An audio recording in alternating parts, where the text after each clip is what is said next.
Here is the step-by-step process how to build your home on wheels. Once you make the purchase, plan it out. Always start with the biggest dimensions and demands. My demand was storing e-bikes without taking them apart. This dictates the entire layout. Bed would be pretty high, so I need to figure out e-bike's position so it can be as low as possible. Because we planned to live inside full time, we needed enough space in the main living area to move around each other without getting crazy. In the following step, you should strip the van off. Take everything out that doesn't have to be in there. In our case, it was everything: the divider, seats, all panels and covers. Do all the mechanical fixing at the very beginning. This is important before you process any further. You want to have fully functional and trustworthy vehicle, so make sure it is. For some people it might be just oil change, for somebody else timing belt, tires. This is just too individual. After the car is sound and safe, make sure you can use it. For this you should have a seat in there. Swivel mechanisms are essential for us. The mechanism is pretty expensive and I was not willing to pay over $300 for each of them. I found some cars that have swivels by default and found those second-hand seats online. The only thing to make were bases for those seats to be fitted. Fun project to do and opportunity to practice welding for me. Next are windows or roof windows. Let's do all the main things right at the beginning. Decide where you want them and cut holes for them. Next I made a simple wooden frame to even up the thickness of the entire roof. The window climbs together like a sandwich, and for proper fit it needs solid support. But just make sure the top part of a roof window or side windows is properly sealed. For that you need some good glue that is pretty resilient towards weather conditions. This I believe is skippable for most people. It's a paint job. First of all, I did some body kit to fill some imperfections. Second, I ran around the car with fine sandpaper and sand down some loose parts of the paint and rust. Third, I washed and degreased the entire surface of the car. I know what I'm about to do is nothing conventional, but hey, my project, my rules. I decided to just roll the paint on our van. Why? It's the cheapest possible way and I believe at this point fastest. I spray painted all curves first so I don't see strokes from a brush. That means door from inside, roof and just curves all around the van. After this I do 2 coats. The result is pretty good, I can tell you. I don't stress about scratching the car at all. If I do, I can anytime do another coat for a few dollars.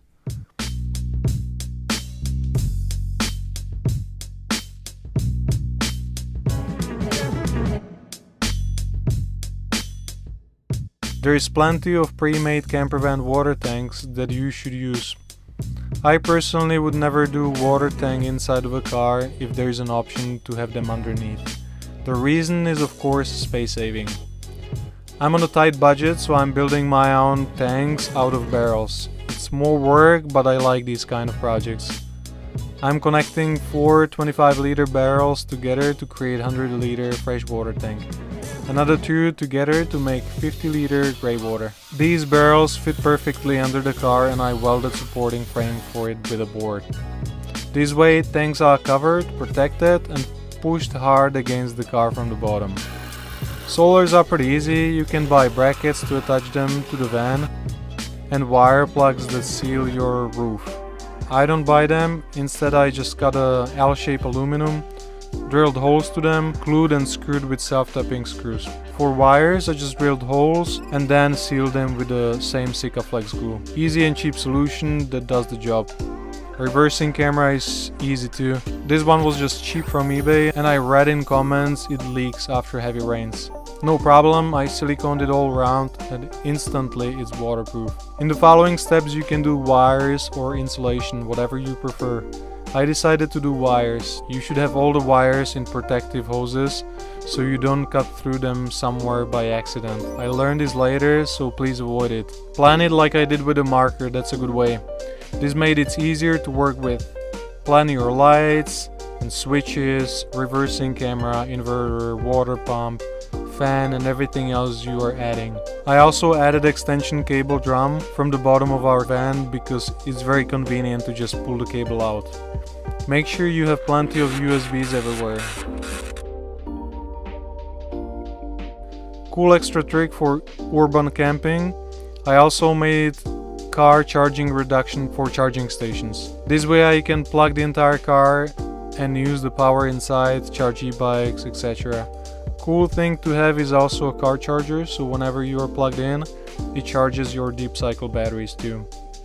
Next is the insulation. There is many ways how to insulate camper van. This topic is broad that you should research it on your own. I chose to do silver double layer 18mm and Miralon. In this case, it's important to cover everything with panels and leave some air gaps in there. I sprayed contact glue on both surfaces, car and insulation, and then just put it on like a sticker. My friend Richie is helping me out. I measured, he cut shapes, and this entire phase took us only a few hours. Easy peasy. Finally, we moved to some more interesting parts. Again, many ways how to do floors. The way I do it is lifting and evening the floor up and using the same insulation there. For the board itself, it's good to use lightened plywood. It's pretty pricey, so I just used offcuts that were lying around my workshop. On the top I contact glued vinyl for commercial use. This one is more resistant and difficult to scratch. Roof panel I measured and cut out of 3mm MDF. I made sure all my cutouts will fit and marked the holes for lights too. Here on the video I'm using thick black fabric I had spare at the workshop to make the final result softer and thicker. Second layer is fabric I use for panels to have unified style. Next I made few stands out of chipboard.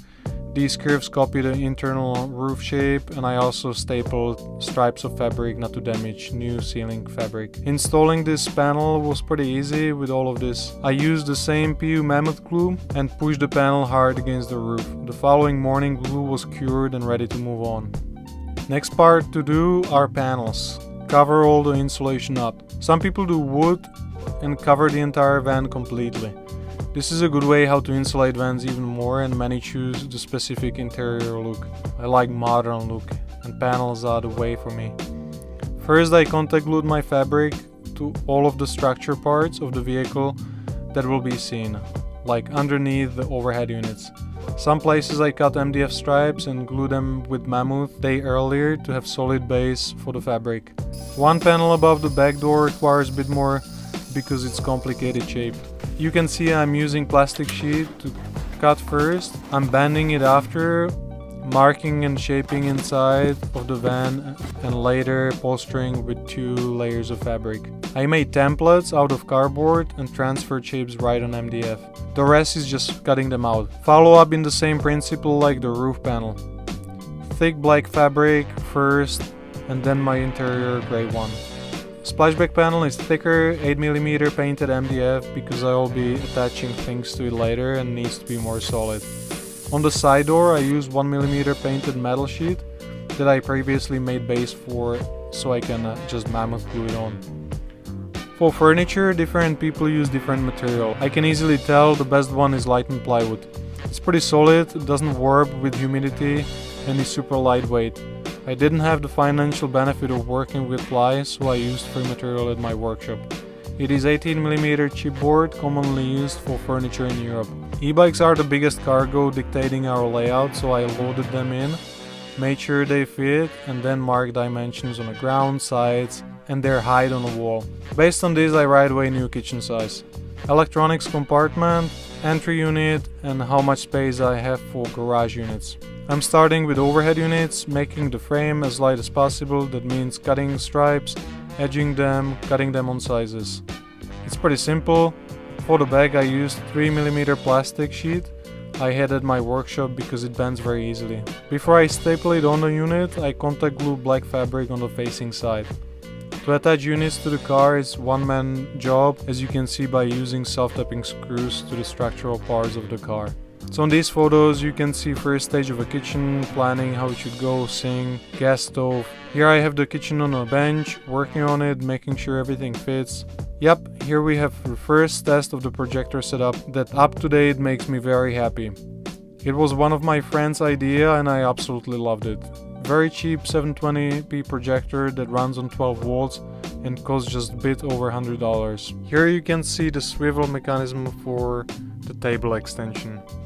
Here we have the main layout, main living area. This is the first stage. Here is the groove for the screen projector, and here we have the projector screen fitted. This is the garage unit that helps with organization. There is also a safe. After you install all the cabinetry, it's time to plug things together. Wire LEDs, switches, water pump, wire the battery, fuses, reversing camera, fridge, and so on. This is a very satisfying phase because you see the final product. It feels great. In our case, we are finishing the bed at this point because we don't need easy access to the back anymore. It means welding the frame and installing lifting support, making it ready for linear actuators that will be lifting the bed up. This last part is so much fun. It's adding things and features to your fully functional portable living space on a go. As you use the van, you realize more behavior patterns, and with a pinch of critical thinking, you realize how to make it better. We added so much from the day one, like chopping board, spice rack, paper towel holder, laptop holder, extra USBs, temperature station, mirror, code hooks. It's so much fun to make it more livable, enjoyable, and more personalized space.